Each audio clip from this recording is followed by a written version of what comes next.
Hello anime fan, welcome back to What If Animes 2.0. So in this video you gonna see, what if Naruto was left for his sister's sake? This is part 1. And if you want more, then hit that like button and don't forget to subscribe. So let's getting the video and do check out the author of the story. The excitement in the air rang more clearly than the academy bell ever could have as countless students raced out from their first day, eager to tell parents and siblings about what they had and would learn under the tutelage of experienced Chunin instructors. At the front of this great mass, one boy stood out most prominently. His bright red hair reaching his shoulders was an oddity in the village of Konohagakure, shared by only one other inhabitant. Skin, more pale than the glowing moon, carried an ethereal quality that hinted at him being more a lost spirit than a being of flesh and blood. His eyes, however, were probably the feature that most took notice of, deep pools of amethyst that seemed to shine with the light of a million stars. He was well enough known in this village, a reminder of the great Kyuubi no Kistune's attack 8 years ago. He was one of only 2 children born that day and by far the one that seemed most unnatural. There was no doubt that he had been born as an omen, or even that his birth had been the cause of the Kyuubi's attack, drawing the great beast to their village. The wounds remained painfully fresh within them all. The boy, unfortunately, was ignorant to the memories and horror he invoked within his fellow villagers and instead looked eagerly about the open field for his mother and sister, the centers of his tiny universe. Confusion seeped into him as the seconds ticked by without any sign of them. Seconds turned to minutes, and minutes into nearly an hour. The field was long since emptied and he stood alone in the dying light of the evening sun. Naruto? He turned to whoever had called his name, only to be met with the sight of his instructor Amino Iruka. The Chunin held within his hands a small stack of papers and had obviously just left the building to head home for the night. Frowning, the man looked down at Naruto in concern. "Where's your mother?" asked Iruka. "Or Yuahi-san? Surely she'd have sent her old student to pick you up if she was unable to." "I don't know. I thought they'd be here." It was barely a whisper, but Iruka heard the last part clearly enough. They promised. The sun had long since set, the full moon taking overthrowing it and taking the kingdom of heaven for itself. Sitting upon its midnight throne, it gazed down upon the young boy traversing the streets, bathing him in its illuminant radiance. What boy could have been wandering the streets of the clan district by the light of the moon? Red Hair easily answered as Uzumaki Naruto, son of Kushina and suspected son of the Yondaime Hokage Namikaze Minato, as he made his way home. Iruka had been kind enough to take him out for a bowl of ramen to make up for the fact that no one had come for him. Feeling quite a bit better with a belly full of hot noodly goodness, he had thanked his new sensei, bid him farewell, and made his way home. Coming to the gate that bore the traditional Uzumaki spiral, he couldn't help but feel that something was off. Shrugging away the uncomfortable feeling, he pressed onwards, placing his hand upon the door so that it could recognize his chakra. It didn't. Ice formed within his chest, a hollow horror that seeped into his entire being. He hoped he was wrong after a small jolt of pain had been sent up his arm, a warning to those who did not have permission to enter the compound. You would only ever receive one warning. Just as the seals stored signatures that were allowed onto the property, they also stored the signatures of those who tried to gain access without permission. If the small pulse of chakra it forcefully pushed back into your chakra system wasn't deterrent enough, it would unleash a much larger amount on any subsequent attempts. The larger pulse wasn't just plain chakra either. For years, both Mito and Kushina had siphoned off small amounts of the Kyuubi's chakra into the matrix. At this point in time, Naruto knew that there had to be at least 3 full tails of corrosive chakra stored, waiting to lash out the second it was given a target. 3 tails of the Kyuubi's chakra would probably be the equivalent to the Gobi instant death. Luckily for those like himself, looking to push their luck and hoping against hope that they would be recognized, it did not release it all at once. 1/10 of a tail, or approximately 1/7 of the Gobi, would be released. It was by no means safe, but it wasn't instant death, at least. Silver linings, right? Taking a deep breath, he prepared to test his Uzumaki luck. This was stupid. He knew it was stupid. But he really didn't have any other option. He didn't have any friends to stay with, he didn't know where Kurenai lived, the lights in the compound were out though suspiciously early at that, and he really didn't want to sleep out here during a cold autumn night. Steeling his resolve, he once more touched the gate. Pain flooded his small body. Like acid it spread, a ravenous beast that devoured everything it encountered as it coursed through his veins. He was aware of screaming his own, most likely, but he felt an odd detachment from the sound that failed to invoke any recognition within his heart. No, there was no time for such trivial things when he was busy feeling his innards liquefy and weakened bones shatter under the unexpected strain of melted muscle. The smell of burning flesh assaulted his nose as his skin shriveled away and the taste of his own blood filled his mouth. Perhaps he should have slept outside tonight instead, taking chances with the freezing temperature high no Kuni's autumn nights were known for. A slow death by freezing would have been preferable to this, as would have been the wild animals that prowled the edge of the village, such as the clan compounds during the night, a natural defense that had stopped its share of foreign shinobi attempting to sneak into the village. His head began to feel light as darkness grasped for him, numbing the fiery agony and leaving instead a biting cold that twisted at his struggling heart and threatened to smother his soul in oblivion. The last thing he was aware of before he sunk into the cold waters of nothingness's embrace was a seal on his right arm glowing in angry red and a single voice filled with distress echoing in his mind. Naruto. It's weird, he thought, staring at his right arm. To think I would only learn of their departure after lying alone in the hospital for a week. Indeed, it was only yesterday, his 7th day recovering from the rejection of the clan compound, that he had learned that both his mother and sister had left the village on clan business, for an indeterminate amount of time. He had tried many times to distract himself from thoughts of their departure, but it was futile. In the end, his thoughts always made their way to them, the two suns that sat in the center of his universe. No had sat, they were gone now. Either the suns had left or while orbiting them he had shot off into the darkness of space. Lost from their comforting light, he didn't know what explanation he would prefer. Well, that explains why Naruto didn't come with me to the academy today. I should have found that odd considering how much she wants to be a shinobi. Trying once again to rid his mind of such thoughts, he resumed his staring, trying to decipher the markings on his arm despite not having been trained in seals. No, that's what Ka-san's going to be going over with Naruto while they're gone. He let out a quick curse he had heard one of Kurenai's friends say as his mind was brought to them once more. It was slightly easier to distract himself with his next thought, but that did precious little to make himself feel better. Where is Kurenai anyway? Surely she'd have come to check on me at the very least, and I'd have expected my mother to leave me in her care if she knew she was leaving for what may prove to be several years. A deep sigh was let out. Even if she was assigned to watch me, I'm not sure she'd be happy about it. She's not all that fond of Naruto, but she doesn't really try to hide it when it comes to me. It wasn't hard to see that she hated him, and he really couldn't blame her. The red-eyed woman saw his mother as her own, and with the birth of him and his twin she had lost most of Kushina's attention. She disliked them for that, but made an effort to be polite with his sister, whom she hoped to mold into her own sister or perhaps even daughter. You really couldn't tell with that woman. It didn't help his case that not only did he have the facial features of his father, her own father figure, but he was, like his father, male. Kurenai had always had trouble with men, never feeling safe or comfortable in their presence, and to her he was no different, despite resembling his father to such a degree. She had only ever felt comfortable with Minato, and it probably wouldn't be too far off to assume she had harbored feelings for the older man. In fact, the fact that he reminded her of the love interest she lost wouldn't give him any points in her book either. Hell, with his absolute lack of Uzumaki luck, he wouldn't be surprised if she felt his very existence was mocking her, taking from her everything she held precious in her life. In that case, maybe it was better if they didn't interact, especially with his mother and sister gone. She really only ever tried for their sakes, without them their interactions could quickly sour. So, for both of their sakes, and the sakes of Naruto and Kushina, mutual avoidance should prove the best course of action. Using his left hand, he gently massaged the bridge of his nose. Thoughts like this were getting him nowhere. His arm captured his attention again, drawing a frown. The seal itself, evidently, had already been there, rather than being a result of the compound's gate.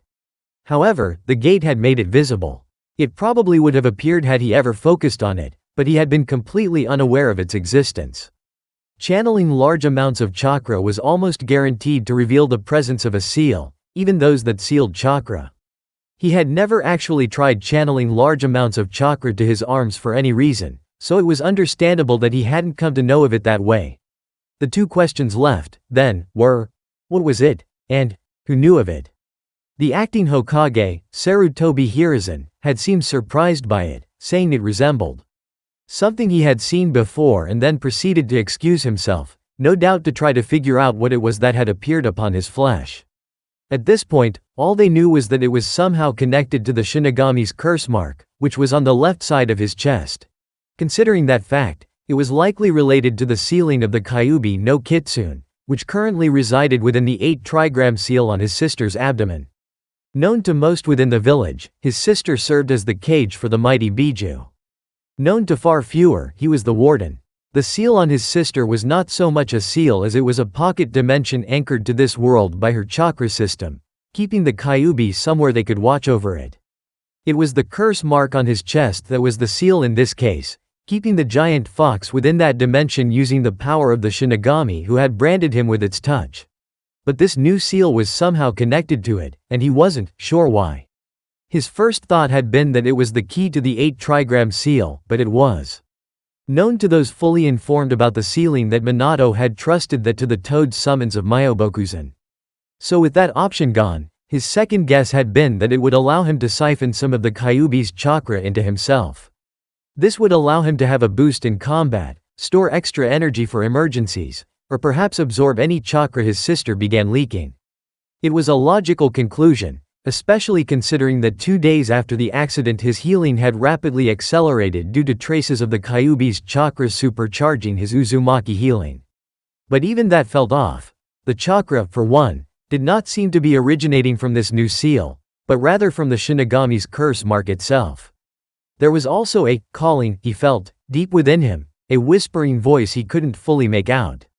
But he did know that while it wasn't coming from the seal, his seal seemed to react to it. Come to think of it, the voice came from the curse mark, just like the Kyuubi's chakra. Could it have been the Kyuubi reaching out to its warden for some reason? It would have to be looked into sometime in the near future. Of course, that begged one final question. Was this new seal reacting to the Biju, or the seal on his sister? Or, more importantly, why? Released from the care of the hospital, Naruto was at a loss as to what to do next. Now, with no friends, no family, 2,000 yen, and the clothes that survived his encounter with the clan compound which amounted to his underwear and pants with only minor rips on the bottom, he was suddenly homeless, hungry, and alone. He should go to the academy for the rest of the afternoon, but lacking clothes as he was he'd probably be sent back to a home he didn't have. He could try begging, but he was known as the child of Kushina. They'd probably assume he was just trying to get some spending money, so that wouldn't work. Besides, if he remembered anything his mother had ever told him, it was that Uzumaki don't beg. So he'd have to find some way to provide for himself with no skills, little experience doing any sort of work, and without the strength physical labor. Perhaps honest work wasn't an option in this case. No, I'm better than that, he thought, shaking his head, but a small part of him spoke otherwise. You're going to be a ninja, it said. You might as well get used to dishonest work. That's just my hunger talking. Naruto assured himself. He'd figure something out for the short term, and when that was taken care of he'd look towards a long-term solution. Everything would be just fine. Too soon, perhaps, he had previously spoken. Now, cloaked in a rough brown piece of fabric with a makeshift scarf hiding his face, he searched for a target. I could go directly from the source, take what I need, mused the redhead. Or, I could acquire the means to obtain it elsewhere, reducing the chances of being found out, he sighed. I can't believe I only managed 2 days before being reduced to this, he thought in disgust. Shaking off his self-loathing, he continued to contemplate targets. Hidden as he was, it was unlikely that he would be spotted before he made his move. The shadow of a building covered him as he crouched atop a low roof. More rooms extended above him, meaning passing shinobi would cross right over him, and the roof extended far enough out onto the main road of the Konoha marketplace that people would be hard-pressed to make him out so long as they didn't know his location. A shinobi would have plenty of money on them, but chances of me obtaining it and getting away are slim to none. Civilians don't carry much due to the ninja, keeping it safe within banks until required, so I need to find someone who just withdrew from the bank, or someone arrogant enough to think themselves safe. 2.5 hours passed before he spotted a potential mark. The man was not small, a walking mountain of muscle, and he carried himself with confidence. Tattoos covered almost every inch of his visible skin and he seemed quite pleased with himself. A quick glance to the building he had left revealed a bar. Drinking? This early? No, not just drinking, must have been gambling in the back. Because shinobi liked to operate at night, those of ill repute tended to handle their vices during the day. Seeing as it was just before noon, this man was probably finished for the day and ready to enjoy his winnings for the next couple hours before retreating to his den for the night. Having made up his mind, he carefully stalked his chosen target, careful to stay between the rooftop world of returning shinobi and the occasional guard and the civilian crowds below. He was far too suspicious for either. The red light district, I'm not surprised. Despite the early time of day, the red light district was roaring with activity as the more seedy citizens conducted less than savory business. Seedy citizens like the one he was following and, considering what he was and was going to be doing, he probably fit into that category now too. Fucking fantastic. His mark approached one of the many provocative women on the street, no doubt looking to enjoy his winnings to the fullest. The woman took a single glance at the amount the man had in his bag before latching onto his arm, more than happy to relieve him of it. This made it a bit harder, but at the same time, his target's guard had dropped substantially. He was going to be a shinobi, he could work with this. After all, it was just a civilian and a soiled dove, what could go wrong? One kunai, an old one at that, was all he had to work with? It would have to suffice. He'd attempt to cut away the bag first, but if that didn't work, he'd stab him and bolt. Hopefully the pain would loosen the man's grip. With a silent prayer to Lady Luck for good fortune and another to death in hopes of being just as swift and silent, Naruto steeled his nerves and dropped down not 2 feet from the man as the pair made their way through an alley to a rundown motel located off the main road. The man proved more aware than he seemed, spinning to face the cloaked brat that had suddenly appeared. Consequently, the bag under his arm was now much more accessible. Lunging for it, Naruto attempted for the straps that had been looped over the man's left shoulder. The man had other plans and the boot Naruto took to the face made it well known. "Che, damn brat. Think you can get the drop on me, huh? I'll teach Yas a thing or two," the man shouted as he moved towards the recovering child. Naruto regained his senses quickly, but evidently it wasn't fast enough. He received a solid fist to his gut for his effort. Shit, this is not going to end well. Grabbing onto the man's arm with one hand, he thanked the gods he had managed to keep a firm grip on his kunai. His first swipe went for the arm, which was ripped back violently, and while the man held his new cut and spewed a string of venomous curses, Naruto kept going, lodging his blade within the man's gut. Unfortunately, it would not be that easy. With a mighty roar, the muscled mountain charged, knocking Naruto into the wall. While it had held thus far, that was the last his disguise could take as his scarf pulled at his feet and his hood was jostled off his head of red hair. Huh? The Uzumaki brat? What, did your whore of a mother not give you enough pocket money today, boy? Asked the giant before spitting at the boy's feet. Well, it doesn't matter now. You chose poorly when you made me your mark, and you lost any chance of escaping with a good beating and a lesson learned. When you lodged this, he pulled out the kunai and tossed it at Naruto, hitting him in his left shoulder. In me. Say your prayers, fool, this is your end. He reached down and plucked him up by the neck, grabbing for the kunai to finish the job. He was ill-prepared for the small foot that made contact with his manhood. He dropped the boy with a howl, temporarily falling to his knees, but it was enough time for Naruto to get into a favorable position. With adrenaline pumping through his veins and his life on the line, he didn't hesitate when a voice shouted, "End him." His foot moved in a flash, kicking his scarf back up to him, and the boy wasted no time twisting behind and wrapping it around the man's neck, pulling tight. While the man struggled to breathe, the shinobi to be prepared to take his first kill. The kunai came out easily enough, dripping blood all over the ground, but he ignored the throbbing pain the removal brought him and instead helped the kunai further stain the ground. With one quick move, the kunai was plunged through the scarf and into the soft flesh of the man's neck. He died, unable to utter a sound, and a mentally exhausted Naruto momentarily collapsed onto his knees on the back of the corpse. His momentary respite was interrupted by a choked, panicked sobbing. He let his eyes wander for the source, half on guard and half ready to fall asleep where he kneeled. Considering he was atop a corpse, that was a less than desirable course of action.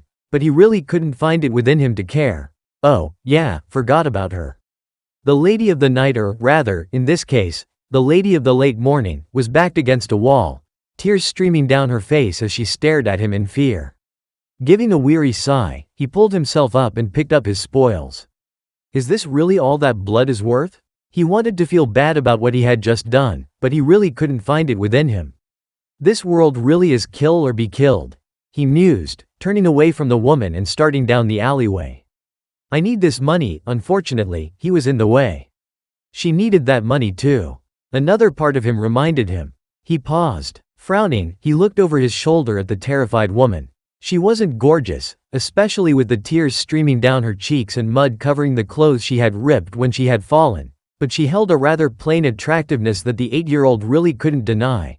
She had blonde hair cut short, probably to make it easier for her to maintain, and vibrant emerald eyes. Judging by the hair color alone, she was probably from the Yamanaka clan. There weren't many within the clans that weren't shinobi, but every so often one would be born that didn't have the desire or aptitude for it. They usually weren't well received by even their own families. It was most likely why this one was working as a prostitute. Her figure was average, with B-cup breasts and a narrow waist that widened only slightly at her hips. Light skin was fairly clean, or would have been had she not fallen on the muddy ground. She wasn't anything special, but she was certainly good-looking enough to distract a man from his worldly woes when in her company. There was something about her that called to him. He wasn't sure if it was the tears, or the fear her eyes showed. Maybe it was how she was trembling in the mud and grime, but his young heart couldn't help but reach out to her. He saw no reason he shouldn't do the same. Turning back to her, he walked until he was standing next to her, gazing down at her trembling form. Kneeling down beside her, he reached into his bag and withdrew what was easily a good 90,000 yen. Here, he urged. It's only fair you get a cut, seeing as I killed your client. Now that she knew he meant her no harm, confidence seemed to rush back into her. There was little doubt that she was of Yamanaka blood now. What's fair, little one, would be if you replaced my client. I'm not a charity case, you know. I don't accept anything I don't work for. Her voice was surprisingly soft and melodic, but carried an almost haughty tone that momentarily caught him off guard. Regaining his composure, he responded as best he could. I'm 8, she laughed.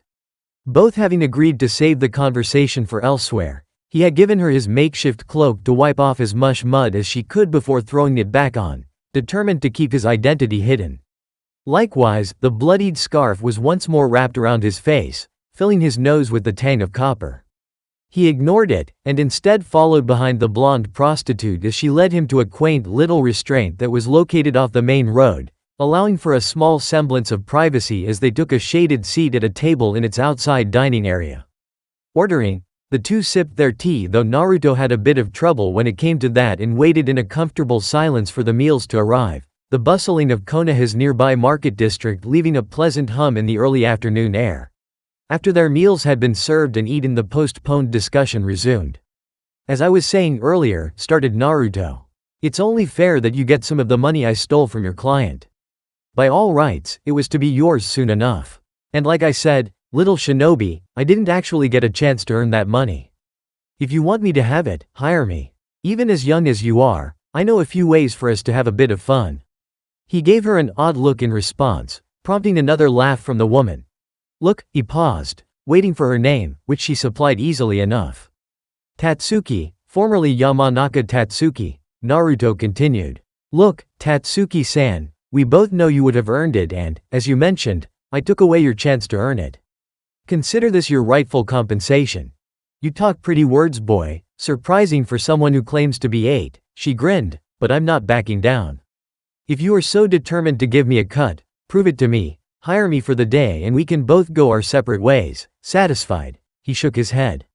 I'm not doing that, Tatsuki-san, not now, so, instead, how about we cut a little deal?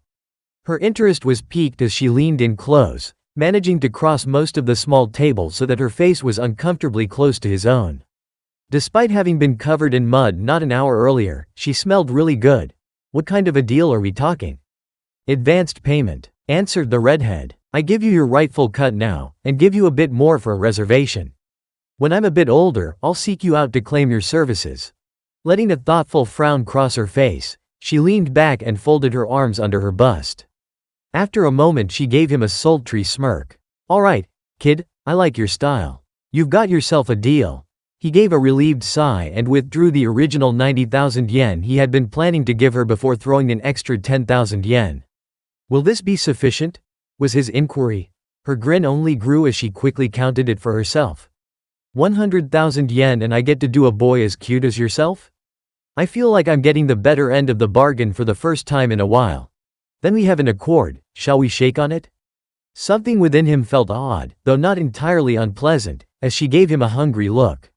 She shook her head and gave a laugh that had his heart racing for reasons he couldn't comprehend. No, love, I've got a better way to seal our deal. Walking around the table, she pinned down his shoulders and leaned in to capture his lips with her own. After a few moments she pushed further, invading his mouth with her tongue. Pulling back, she kissed his forehead and turned to leave, a breathless Naruto still trying to comprehend what had just happened. See you around, Naruto-kun, and remember, you get that? She briefly gestured to her body before continuing. And so much more when you come find me. Don't keep a girl waiting too long. She gave a last wink before strutting off. He couldn't help but follow the extra sway she put in her hips. Damn. He quickly scowled when he realized she knew his name. Must have heard that guy call me Uzumaki. Here I was hoping to keep that a secret. Now that she knows my name I probably won't be able to get away with never claiming that night I've reserved. I have a feeling she'd hunt me down and demand I provide the work I've paid her for. Her pride would demand no less. Despite his irritation, he couldn't help but think the last of that fondly. She'd earned a spot on the list of people he liked. He'd enjoy spending time with her as a friend for certain. Of course, she'd never let them be friends until after he had slept with her. HMPH, that would be an odd beginning to a friendship, I'm sure. Then again, if getting her as a friend is the result of a night with her, he gave a grin to the space he had last seen her occupy. The thought of getting what I paid for doesn't seem too bad. The idea of spending a night with the woman didn't feel uncomfortable any longer, but his pants certainly did. The sweet relief that flooded his soul was indescribable, a peace so delicious that he couldn't help but release a short laugh. Not tonight. Thank the gods, not tonight. For 2 weeks his dreams had been plagued by a sky of two suns, glaring down on him as he sunk deep into an ocean of oblivion, but this was different. It was by no means pleasant, but he would take what he could get. He had, for this night alone, escaped the emerald and blue eyes, hair like sunset and hair like noon, skin as soft and pale as clouds. He had been hidden from their visage in this new sanctuary, and for that he was grateful. Cold, murky water of unsanitary gray splashed around his stationary feet, gently urging him further into this world. With a soft, sad smile, he followed it through the rooms of this flooded basement, along walls of crumbling yellow and under the occasional flickering light or hole to the surface, through which came the occasional scattered sunbeam. It shields me from them, but, undeniably, they are still there. Even that cursory thought was enough to drag up memories he'd rather not deal with, and in response the piercing sunlight increased in intensity, burning his flesh almost as soon as he passed each ray of light. With a hiss he dropped, splashing the icy water onto reddened flesh to help dull the pain. The smell of decay hit him hard, but it was drowned out by the quickly receding pain, leaving him gasping in the filth, clutching one arm, half melted, to his chest. Ka-san, Imouto. Why do thoughts of you hurt so much? It had been 2 weeks since their departure and yet his heart still ached painfully in his chest. During the day it wasn't too bad, a million distractions and other worries serving as a buffer to reduce it to a dull throbbing more easily ignored. At night, however, there was no escape under that watchful stare of the moon, or within the bittersweet arms of Hypnos. His dreams were plagued with them, his two sons, his two angels, and even the sweetest smiles that graced their faces left his soul screaming in sorrowful agony, a wretched song of misery and despair, pain and loss, and, worst of all, an empty hopelessness that gnawed on his heart a little more each day. That was to say nothing for the nights in which their smiles would disappear, replaced by cruel smirks or scowls of disgust. Those looks would only remind him of the questions that still lingered, unanswered. Why did they leave? Why didn't they tell me? Why was I locked out of the house? Will they come back? Do they love me? Do they really hate me? He couldn't hold it in any longer as he released a wail that shook the foundations of this strange, memory-inducing world, before he was reduced to choking sobs that racked his tiny body. As he lay trembling in the freezing water, He couldn't help but think it would have been better for him had the Kyuubi's chakra ended him on that night. Another shudder racked her body, sorrow touching her in ways that, while unsettling, were not completely unpleasant. There was a bitter-sweet quality to his suffering, his pain, and with every second her disgust with herself grew just a bit more. A sigh passed through soft ruby lips. Her head rested lazily against the cold bars of her prison. Her delicate fingers gripped the iron rods more tightly as another sob reached her pointed ears, her lips moving into a frown. For years she had resided within this new seal, growing used to the unique discomfort it provided.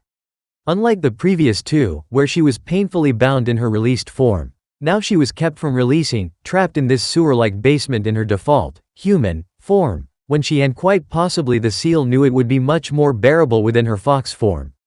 Once more, a sob made its way into her chamber, telling her that the boy had yet to move, and she found her mind drifting to thoughts of him.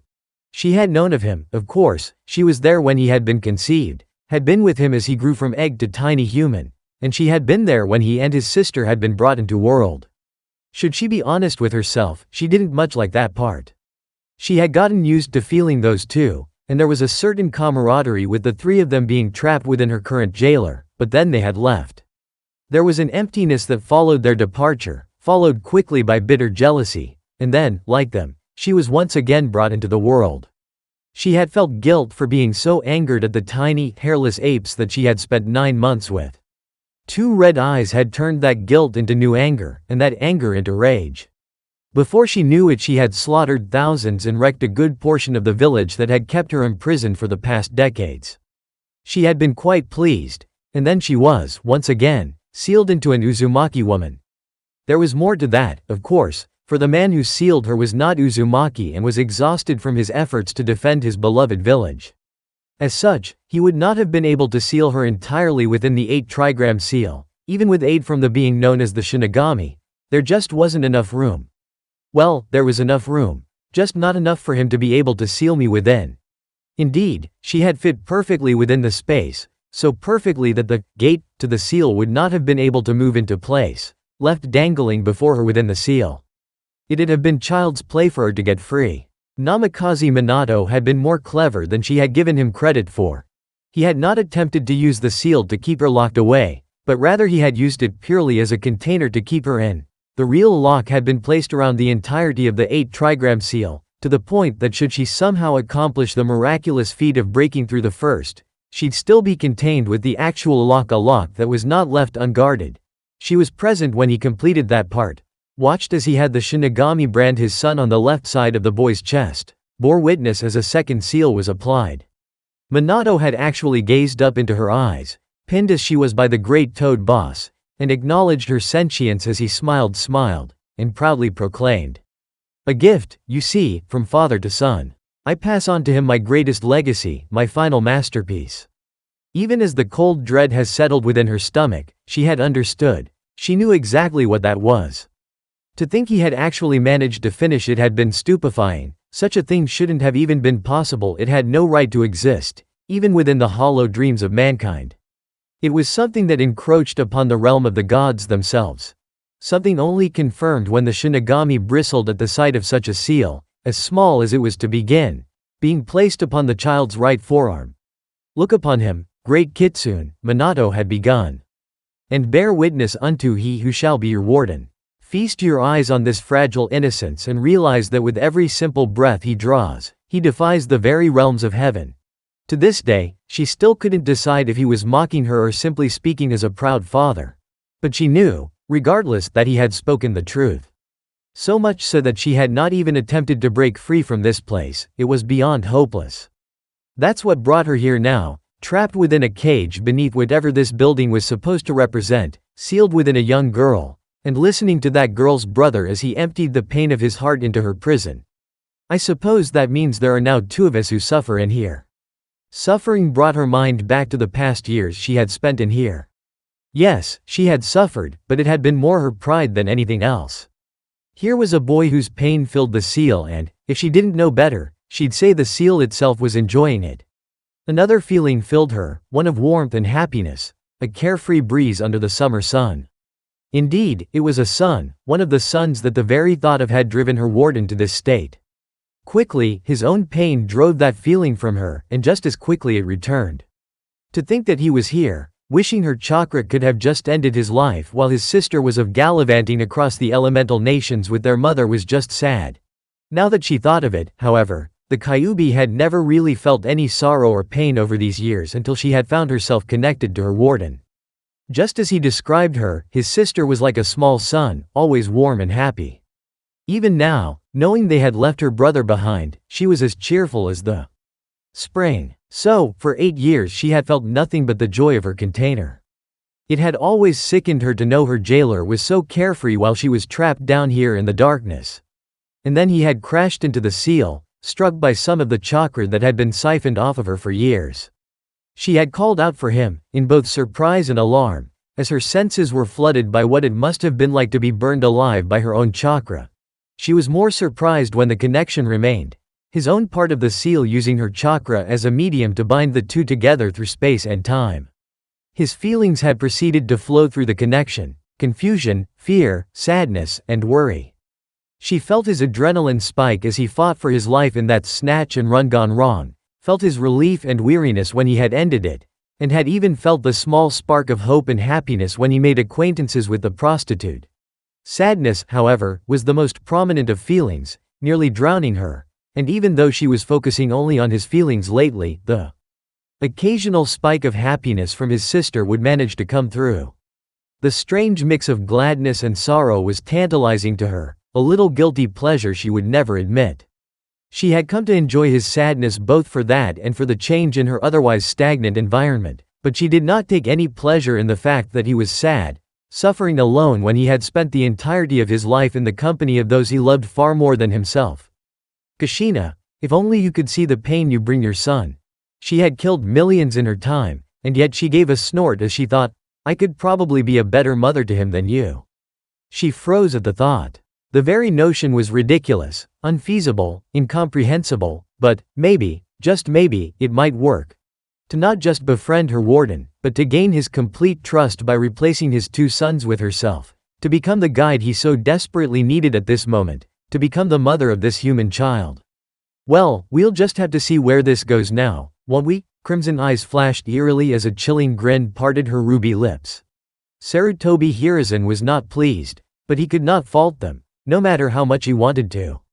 Uzumaki Naruto was a civilian, despite his clan, and thusly the hospital had no duty to inform him of the boy's release a fortnight ago. The Kyuubi's chakra mixed with his Uzumaki healing factor had left him in the clear.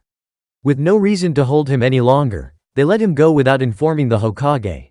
The Hokage that thought the boy had spent the past 2 weeks under the care of the hospital while he had been busy both trying to figure out what the Yondaime Hokage had applied to his son and get in contact with his mother Uzumaki Kushina.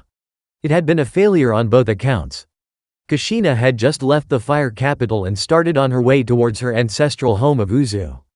There was no one to send a message to in Uzu, and that meant he had to send it to a future destination and hope that they went there next. He had certainly been given a list of where they were to be going, but he knew Kushina well enough to know how easily distracted she got, especially when excited.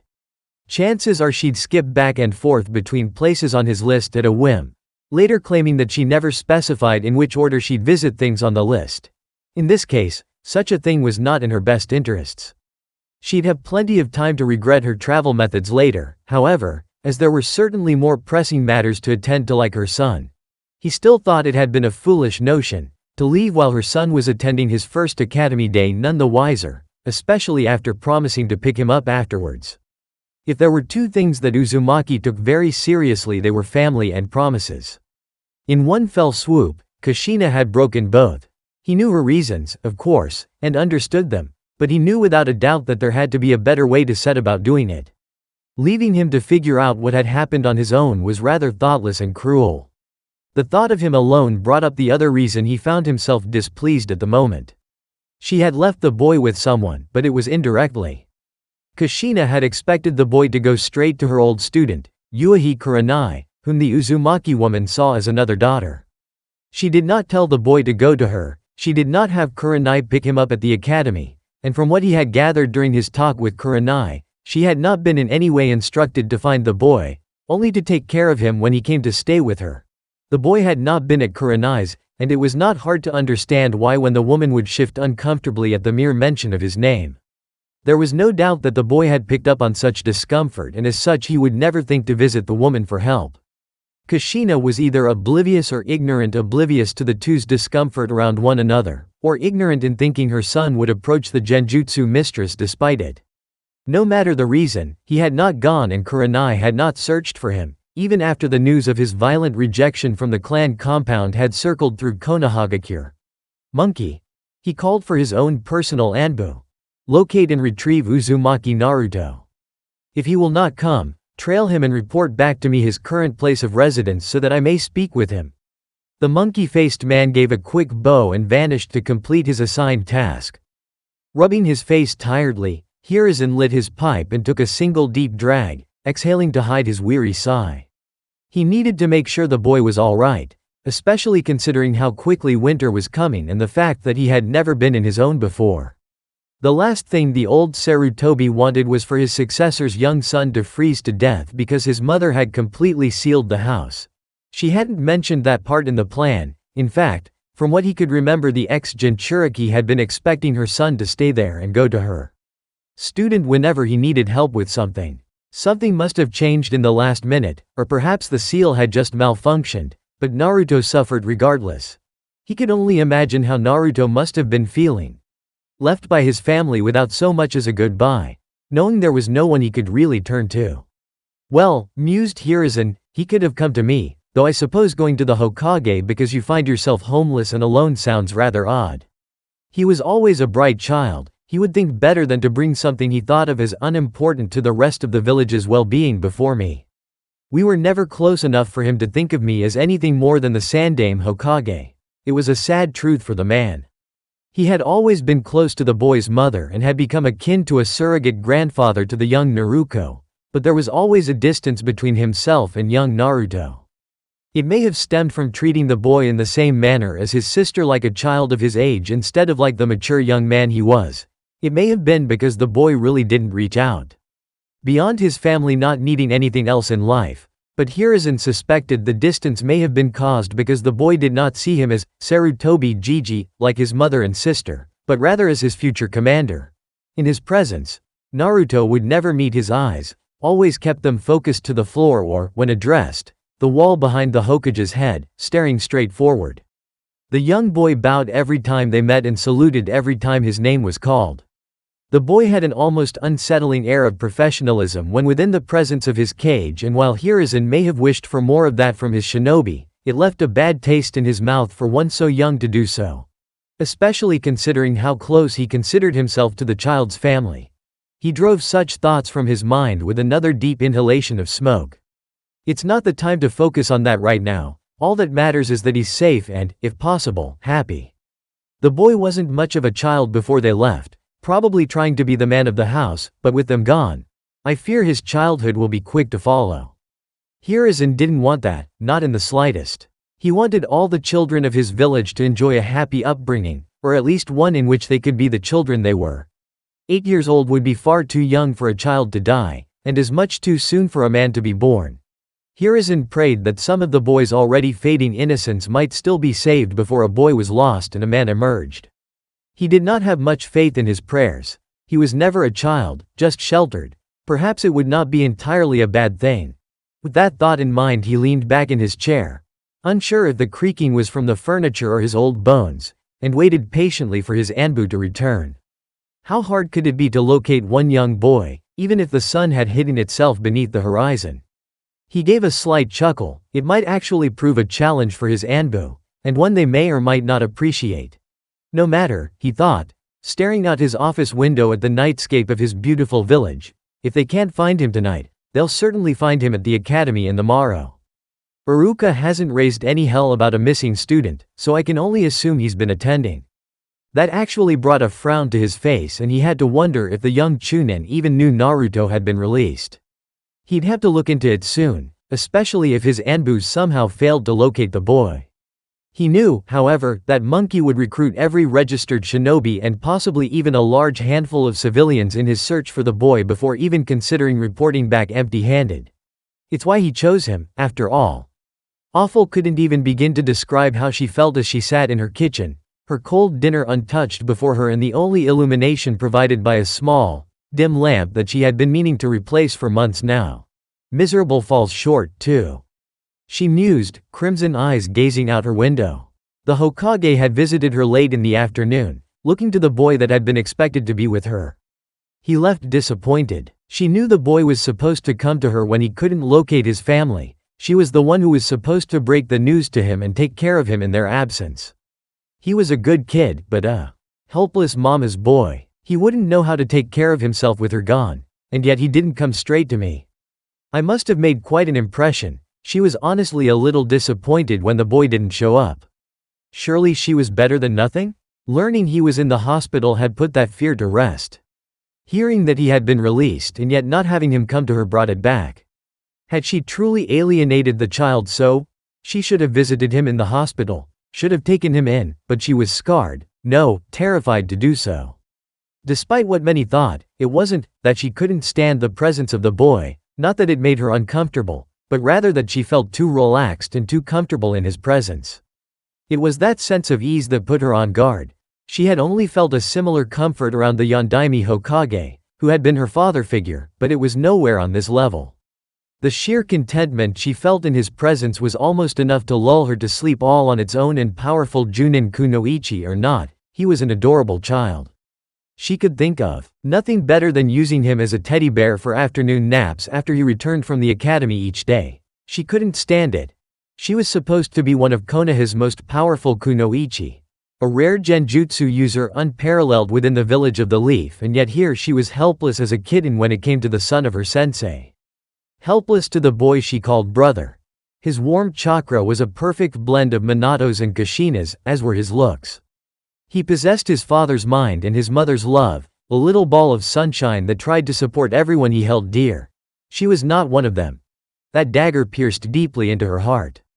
There was little more she wanted than to be his big sister, or his aunt, or his second mother, anything really. She just wanted to be able to help him, to be one of his precious people. And yet she could not bring herself to relax in his presence, unable to fight down her traitorous shinobi instincts that screamed, anything that can bring your guard down so easily is a danger, a threat, something to be eliminated. She could not count the many times she had been forced to restrain her reflex to attack him, did not know how often she would be forced to put back the kunai she had found herself about to throw and completely remove all weapons on her person just to remain in the same room as him. But he probably did. He was not a fool. He knew she did not like being in his presence, though he probably didn't know her reasons, and he was also perceptive far beyond his years. She knew he had seen her barely stop herself from lashing out on more than one occasion. Hell, he had probably seen them all. But he also was a child, perhaps not so much in mind, but in body and in experience. He couldn't know he had such an effect on her, or even why. He didn't have any shinobi instincts of his own yet. He would only see a woman who could not stand his presence to the point that she would have to physically restrain herself lest she kill him within his home. The thought alone brought her to tears. Why can't you see that I don't want to hurt you, that I don't hate you?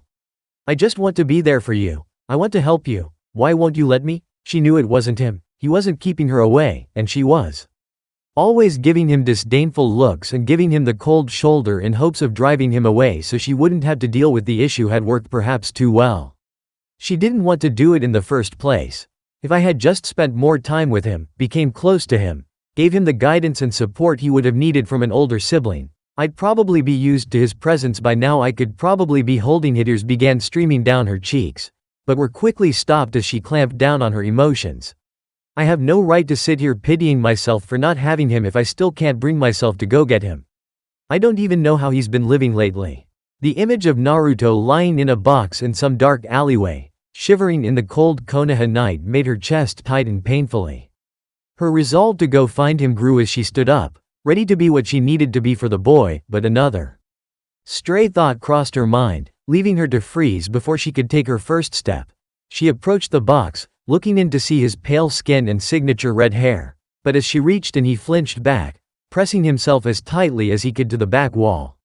No, please, don't hurt me, the boy cried. Biting back a gasp, she shook her head. I'm not going to hurt you, I'm here to take care of you. Lies, he shouted. I know you hate me, You want to kill me? I've seen you go for your kunai whenever you see me." The boy whimpered, tears streaming down his cheeks and soaking his cardboard home. "Please, I won't go near you again. I'll stay away from Ka-san and Naruko-chan. I know you all hate me. Just let me live and I'll never be a bother to any of you ever again." "What?" She choked back a lump in her throat, her hands trembling and her chest tightening as if the Shinigami himself was grabbing hold of her soul. "I promise, I won't hurt you, just come with me, please." When he made no move aside from frightened shivers and whimpers, she grabbed for him, gripping tightly his ripped shirt. "No, no, please, let me go." She found herself getting frustrated as he squirmed and writhed in terror, desperate to get away. Couldn't he see she just wanted to help him? Why wouldn't he let her help him? Frustration grew to anger and her rage spilled over as he finally managed to escape her grasp. "Fine," she shouted. "If you want to stay away, it just makes it easier on me." She turned and began walking away with a huff before she heard him speak up softly.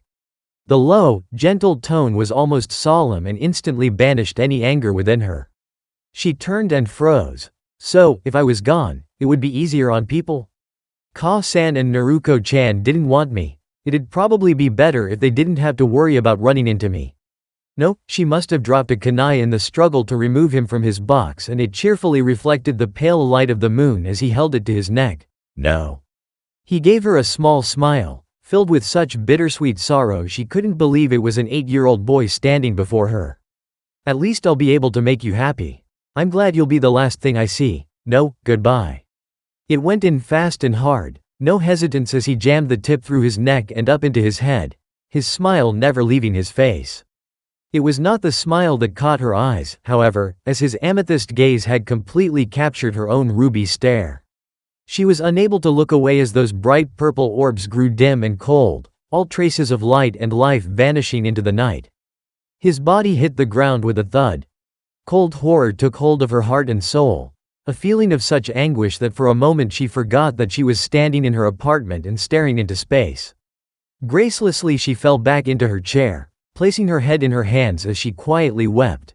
She needed to help him, to reach out to him. Her imagination was betraying her. That wasn't about to happen. She knew it wouldn't. Her instincts knew it wouldn't. The gods themselves knew it wouldn't, but her heart still feared it might. Try as she might, she couldn't banish the image of his lifeless face from her mind, his eyes empty and his smile just as sorrowful as it had been before the kunai.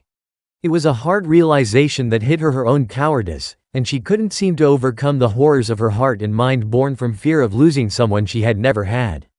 The painful truth took hold, bringing with them even more salty tears. "I can't do it." Thanks for watching, guys.